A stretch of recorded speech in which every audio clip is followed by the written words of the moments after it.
2024 ছাত্র গণঅভ্যুত্থানের মধ্য দিয়ে প্রিয় মাতৃভূমি বাংলাদেশ ফ্যাসিবাদ মুক্ত হয়েছে।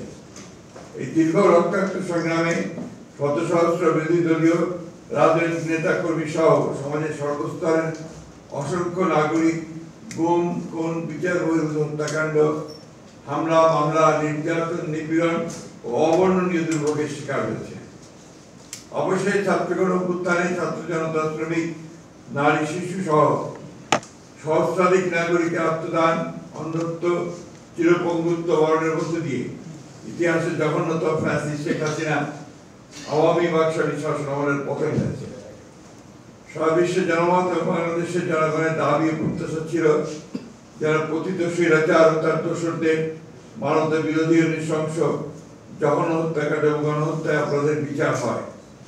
আন্তর্জাতিক অপরাধ ট্রাইব্যুনালের দীর্ঘ বিচারিক প্রক্রিয়ার মধ্য দিয়ে আন্তর্জাতিক মানদণ্ড বজায় রেখে আজকে আওয়ামী ফ্যাসিস্ট শেখ হাসিনা তার দুই দোসরের বিরুদ্ধে রায় ঘোষিত হয়েছে। এই রায়ে ন্যায় বিচার প্রতিষ্ঠা হয়েছে। আইনের বিধান অনুযায়ী সর্বোচ্চ সাজা প্রদান করা হয়েছে ফ্যাসিস্ট শেখ হাসিনা তার দোসর সাবেক স্বরাষ্ট্রমন্ত্রী আসাদুজ্জামান কামালের। পুলিশের সাবেক আইজিপি চৌধুরী আব্দুল্লাহ মামুনকে বিচারিক প্রক্রিয়ায় সহযোগিতার কারণে প্রাপ্য সাজা কমিয়ে 5 বছর কারাদণ্ড প্রদান করা হয়েছে।